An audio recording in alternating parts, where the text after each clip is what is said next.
gonna give me a book.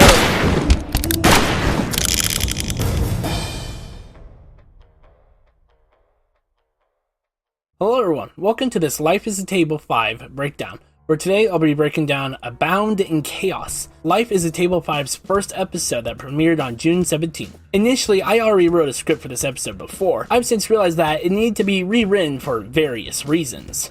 I won't get into that now, just note this is how I'll be doing these episode breakdowns. First, I'll explain and go through the episode, describing what needs to be explained. Then the second half, I'll focus on breaking it down, pointing out references, callbacks, and theories. Once all episodes are covered, I'll rewrite them into a single video, where I'll break down as I go on, instead of describing the first, then explaining it the second half of the video. Spoiler warning, this is of course spoils the first episode and may spoil the series. I'll be discussing ideas and theories that may ruin the season for you, like hints to the finale, character deaths, and more. Alright table goers, let's begin. We open up with a shaking arm, wielding a magnum with the blue cyan light, light blue cyan, whatever. It's clear by what we see in a bit that the bullet was already fired, showing us its casing on the glass floor of Construct. Evidence to proving this will be shown and discussed later on. We cut to black, before fading in to see Darius looking for someone that needs to be evicted. From his dialogue, the date is June 27th, 2564, and as we're told in a bit, it's been 3 months since Season 4, where we also learn that Shade has left him and co. Darius of course remains to be upset about his hero's leave, but he continues to push his emotions away, becoming a lone wolf. Darius finishes his inner monologue, finding his perp. Eggman. After shooting him, Darius escorts him to Wilburn, but not without asking why he's here instead of his warehouse. Eggman explains, as best he can, recalled something related to villains that had his warehouse bought out. Wilburn shortly comes in and informs a lead on Killian, after months of being off the grid. Thanks to Zero, they learned he was in the Warthog, riding eastbound from California, leading to the direction of Missile Base 08.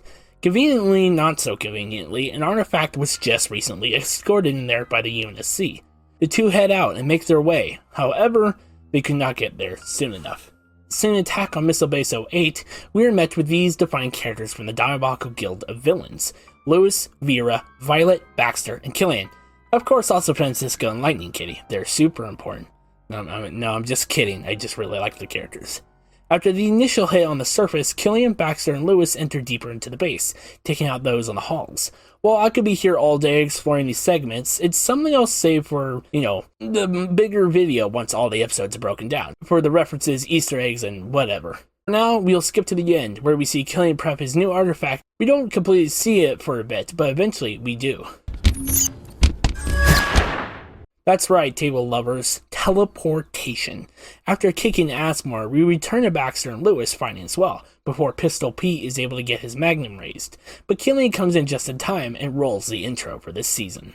Okay, first of all, let's discuss time. And start Doctor Who theme. It's been 3 months since Season 4, The Revealing. In that time, Shade had left and Killian went off the grid, and the guild itself may have been laying low. Though I'm not suggesting the members have. It's possible that they've been killing, doing missions, testing on people. Just a plan is in the work, and plans take time and effort. Where was I going with that? Never mind, let's continue. Oh, I almost forgot. Like I said before, maybe avoid these videos, because they could potentially spoil the season for you. Let's return to the beginning, where we see this shaking hand.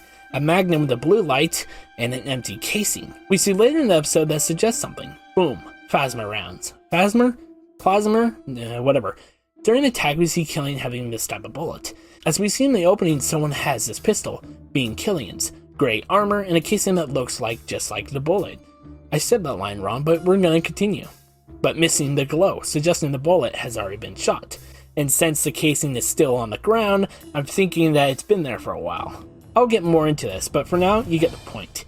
Either this is Darius, Shade, or Killian. I would suggest Killian possibly, but I want to talk about other episodes out of this one. Let's continue. From Eggman, we learned that his warehouse was bought out some time ago by someone associated with villainy, most likely being Killian or someone else. We don't really know much about this warehouse. I don't even believe we've actually even seen it yet. Then we once again see Wilburn, who, I'm going to be honest here, I did not think we would actually see again. In fact, let's stop and think here for a second. It's clear that Darius and Wilburn are now working as, evictors. Well, Darius does. Maybe Wilburn isn't, but by his dialogue, he's definitely associated with it.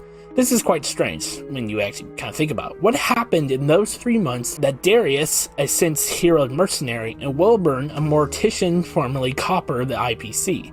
This isn't one of those things where I need Buck to answer in the comments or anything. I'm just generally curious how Darius got associated with Wilburn after his helpful tip on how to stop Kaylin in the last season. Anyway, well, let's move on. With the help of Zero, they found Killian moving towards a location now containing an artifact.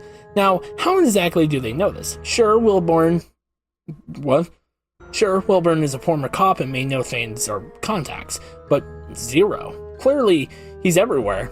Villain time! Either way, the two make their way to Missile Base 08 in hopes to stop and defeat Killian, possibly even the Guild. As we see, they don't make it.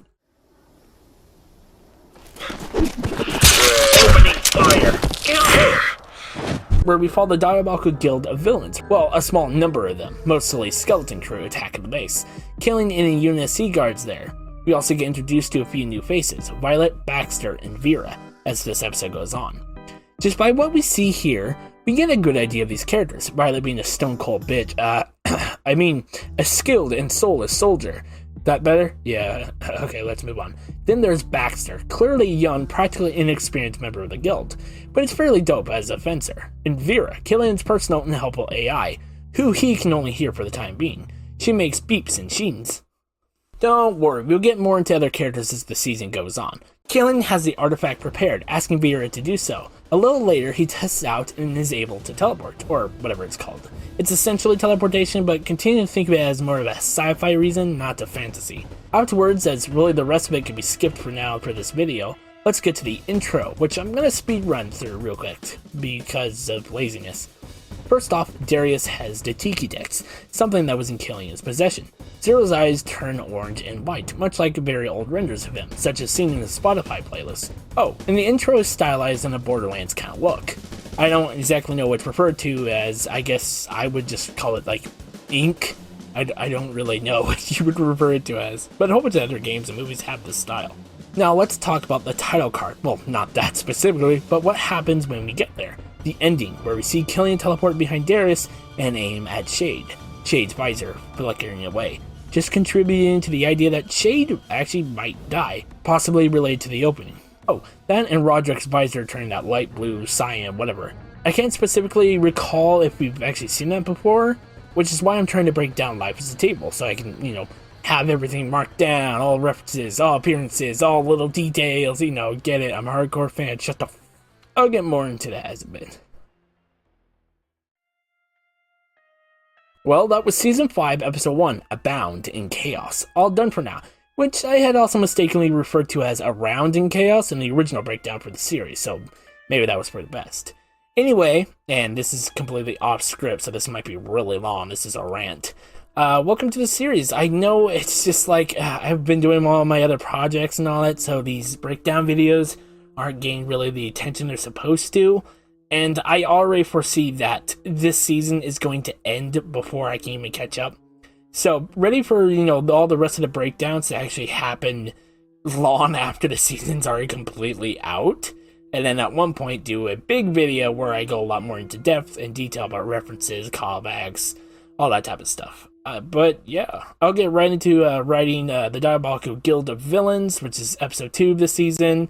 Anyway, if you guys have any ideas, any theories, or suggestions that you want to make down in the comments below, I honestly would not mind. You guys have a good day. Don't forget to check out Life as a Table itself, rewatch the episode. Maybe you should point out or see things that you never saw. Maybe you get it. I'll see you guys on the next one. Breakdown, boom, boom, boom, boom, boom, boom, boom, breakdown.